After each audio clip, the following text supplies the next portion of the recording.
welkom terug by die groot ontbyt. Weet jy wat is Rumatiekkoors?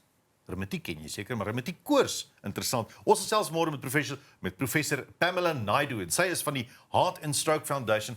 Ons gesels spesifiek oor Rumatiekkoorsweek. Hierdie week, eerste week in Augustus, is Rumatiekkoorsweek en sy vertel ons 'n bietjie meer rondom die bewusmaking van Rumatiekkooors, wat dit veroorsaak, hierdie inflammatoriese toestand. Good morning, Prof.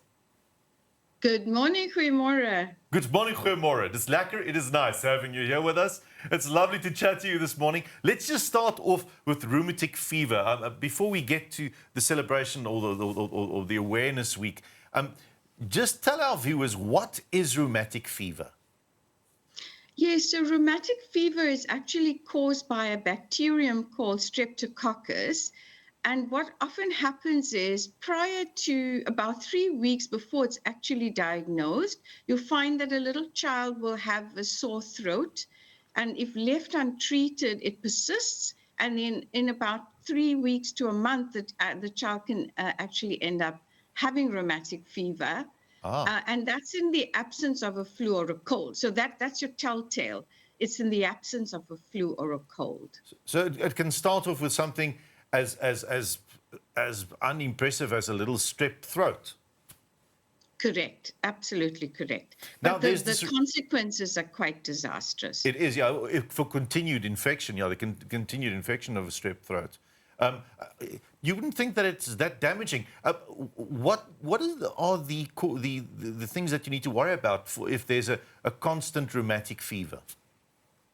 Yes, I think that what often happens is a constant, well, one incident or episode of rheumatic fever can actually lead to rheumatic heart disease.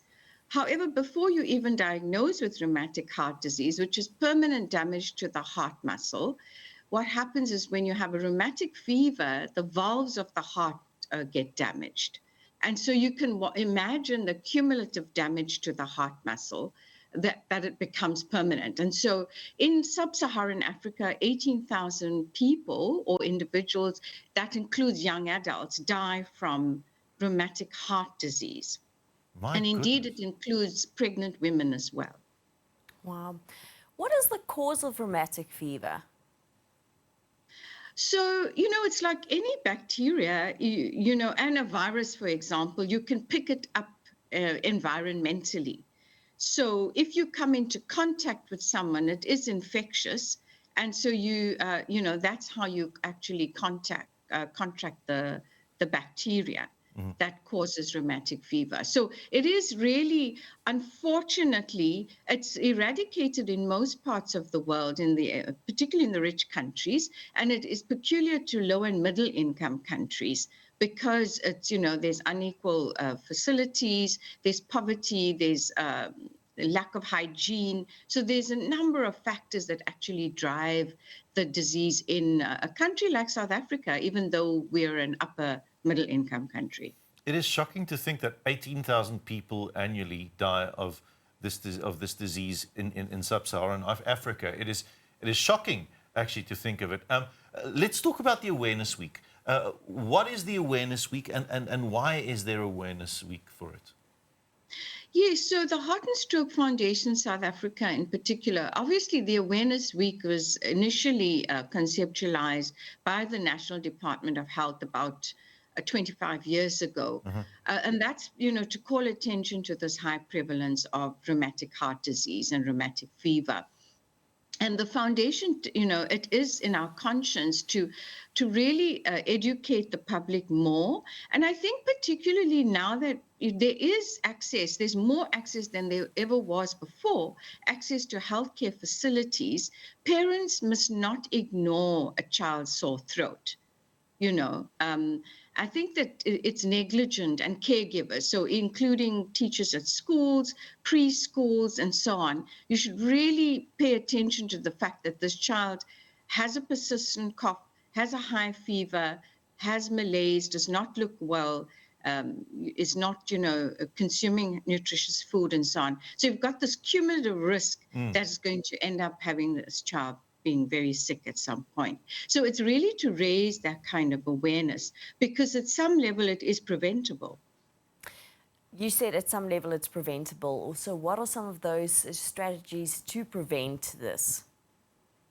Yes, so I think one is to ensure, like, let's just take a concrete example. I think if you have a child, say, in a play school or a preschool, and the child comes home with a sore throat, and this persists, it is really your responsibility to not send the child back into that environment, to ensure that you improve your hygiene in your home environment and elsewhere, wherever the child is being cared for.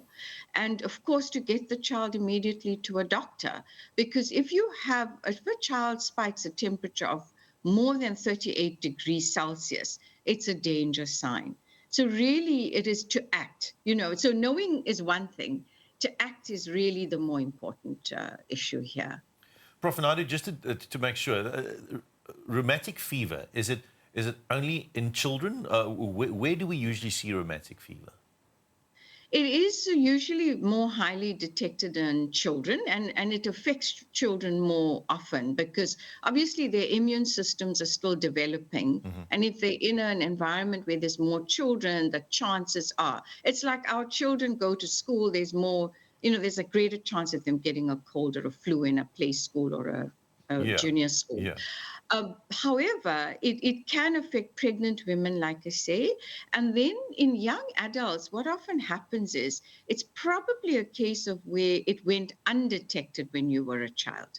And so the cumulative damage is really having heart failure, greater chances of having a stroke, and really having a heart disease as a young person. So, it has a long-term consequence, in other words. Yeah, how does it manifest in heart disease? What is the effect on the heart itself? So the heart muscle is damaged, and often when that happens, the heart cannot function to its full capacity. And so you find people have difficulty breathing, they have malaise, they're not productive, they even have physical I wouldn't call it an outright immobility, but they are slower than the average person. They're slower than the rest of us.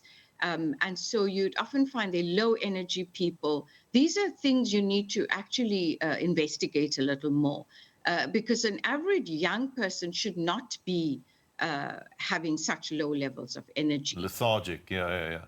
Exactly. Yeah. And this is a persistent rheumatic fever could cause the heart disease. Am I right?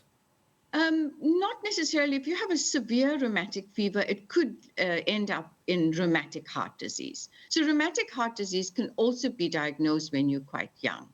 But importantly then is the intervention, because medicine is so advanced, even in the public sector in South Africa. If a child, has the correct surgery to correct the damage, that could be very helpful in the long term. Where could people find more information about rheumatic fever and rheumatic heart disease? Do we contact the foundation? Where do we go? Yes, so we have a lot of resources on our website, which is www.heartfoundation.co.za. And we are also able to we have a database of medical personnel and institutions that really are very specific to this condition, and we can help with that information as well. Thank you so much, Prof. Pamela, for joining us this morning. To think that the strep throat can escalate to that, I was never aware of that. Thank you very much. It is my pleasure. Nou ja, nou het jy dit. Professor Pamela Naidoo wat my nou skrik gemaak het vir 'n seer keel. Ek gaan nou my kinders se kele almal disinfek met iets, ek weet nie wat nie. Maar nou ja, bly ingeskakel by ons as ons terugkom, dan is dit tyd vir die nuus en die sport en die weer.